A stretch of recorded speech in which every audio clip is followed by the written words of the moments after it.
Hey guys, it's Siobhan with The Kitty and Beyond. Welcome back to my channel. Today we're doing monthly horoscope readings for September 2019, and this is for Virgo.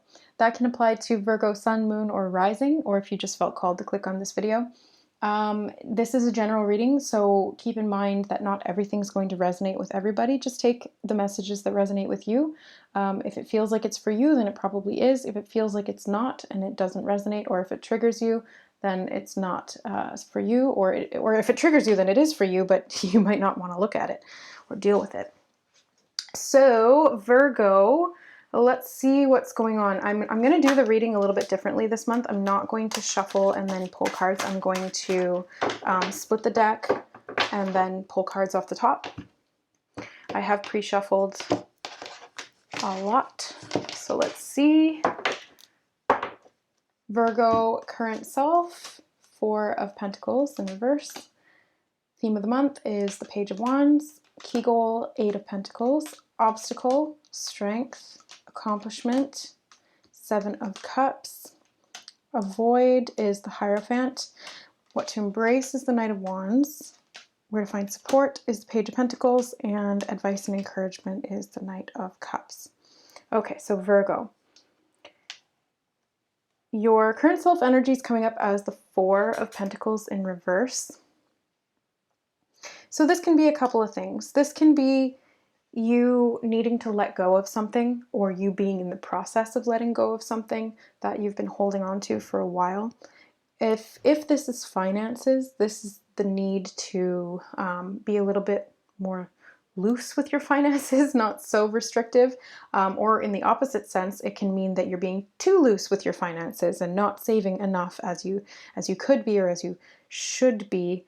In that sense, especially as it relates to, there seems to be something to do with work. So we'll see what that is as we move forward. The theme of the month is the Page of Wands. So there may be like a journey that you're going on right now, starting out something new, learning a new skill of some kind, especially as it relates to work. This can be something that is, sort of growing your ability in your work, or could be something completely different. It could be a hobby, or it could be something that like a new direction that you're going into work-wise.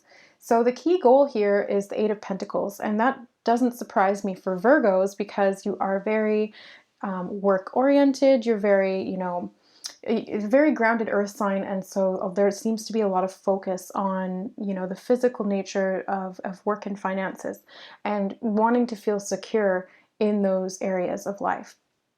And that is perfectly fine.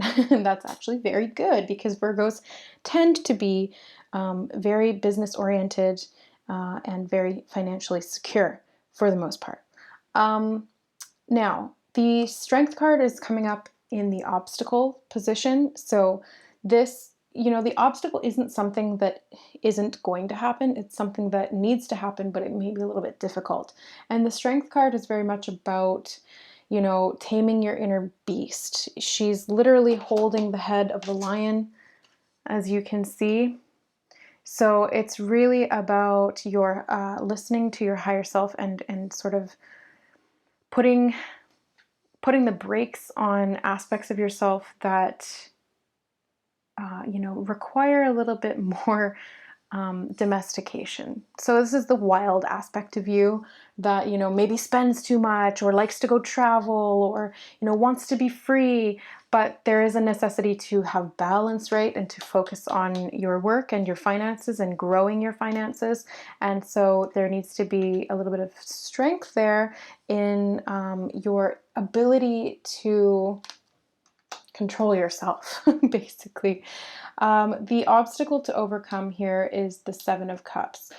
Sorry, no, that was the obstacle. The major accomplishment here is the Seven of Cups.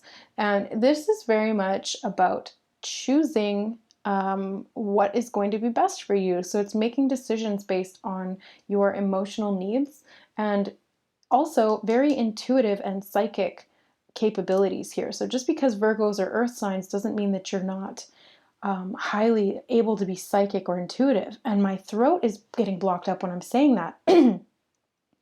Oh, is there somebody out there that fears that aspect of themselves? Maybe you keep your head down all the time and don't want to focus on, your emotional and intuitive abilities, instead choosing to channel your energy into physical endeavors and constructs.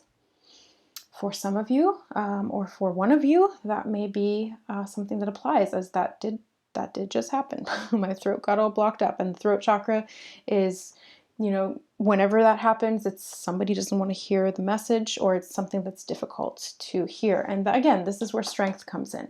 It's having the strength to address the things about yourself that you don't necessarily want to see. We all have aspects of ourself that we don't want to look at, but it's beneficial for us to do so, because when we do that, we get to the nitty-gritty of what we want and what we don't want, and we're able to make choices and decisions from a more beneficial place, from a more balanced place. So the card in the what to avoid position is the Hierophant. So this is interesting because the Hierophant has a lot of different meanings. It can be about dogma. It can be about tradition. It can be about kind of like this energy of preaching to somebody, like, do what I say, I know best. This kind of a belief system, or a way of dealing with other people.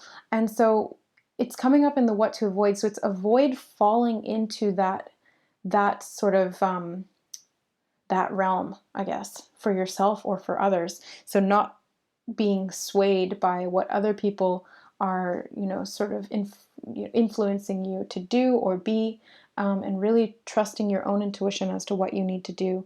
But also in the opposite sense, it can be you not getting too dogmatic or restrictive in your beliefs and in your practices, because yes, there are things in tradition that can be very beneficial, but there are also things in tradition that we need to let go of, because they're not good, or they're detrimental in some way. So it's really up to you to find out which side of that coin you're on when it comes to that Hierophant energy, and what it is that you need to avoid personally. Take what resonates and apply it how it fits for you. And what to embrace is the Knight of Wands. So this is embracing your spiritual growth and moving forward with your spiritual growth and your energetic, the ability to connect to yourself and others energetically rather than simply physically. So the Knight of Wands, also with the Page of Wands, it's very much this sort of going off on a journey. You're learning a new skill, you're creating something from nothing, and you are learning to be able to quite possibly tap into your ability to manifest and tap into your ability to create intuitively. Manifestation doesn't have to just happen at a physical level. It really does take intention. It takes spiritual focus, energetic focus as well. So it's the combination of those two aspects of yourself that allow things to really become real in the physical world.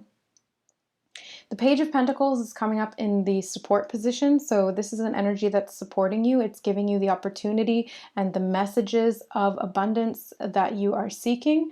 You've got two pages and you've got two knights in your reading. So there's definitely messages coming through as it relates to, your work, your spiritual life, your finances, and emotions as well. So it's all of these different factors and how you interpret them in your life as it relates to your work, and how you save money or lack thereof, and how you go about thinking about money in general. Maybe you need to shift your perspective on money, because money is simply energy. It's not even physical. Yes, you can hold money in your hand. We have dollar bills and coins, but the value it's made up. We created this from our minds. It is purely energetic. The influence that money has is because we gave it that power. And so anything in your life can be a reflection of that, and everything is simply energy. Everything begins as energy and then trickles down into the physical. Everything begins as a concept, as an inspiration or an imagination, and then becomes reality. And we see this through science fiction, where a lot of the time in the past, they would have science fiction movies come out about things that they would think that they would have in the future, and then these things actually become a reality because people go, well, we have the technology to make that now. And so it's really just about finding inspiration and connecting with your spiritual aspects of yourself, your intuition, your higher self, your inner strength, to be able to channel and through your imagination, which is represented by that Seven of Cups here, channel what you want to create, because anything that you can imagine, you can create. So this is, again, the advice and encouragement coming up as the Knight of Cups is about moving forward with that energy. It's about learning how to work with your own energy and to free yourself from limiting beliefs or limiting or restrictive ways of thinking, especially if it was like old religious ways of thinking. It's like there's good and bad, and you can't do this and you have to do that, otherwise you go to heaven or hell or whatever. So that's kind of that, quintessential Hierophant energy.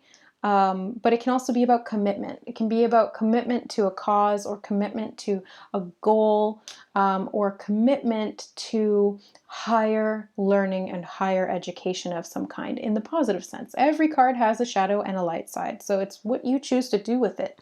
And again, that stems back to money as well, and to energy in general. Everything has light and dark. It's what we choose to do with it. Money can be used for bad, or it can be used for good. It's our choice what we do with it. It's your choice what you do with it, Virgo. Ultimately, the key goal is to continue to build and to continue to accrue money and to save it. And then what you do with it is completely up to you. And if you want to go on a journey with it, if you want to travel, if you want to expand your mind, then that will be very beneficial. If you want to stay in the place where you are and continue to build, then that would be very beneficial. It's going to be individual for everybody. So just take what resonates with you and follow your intuition.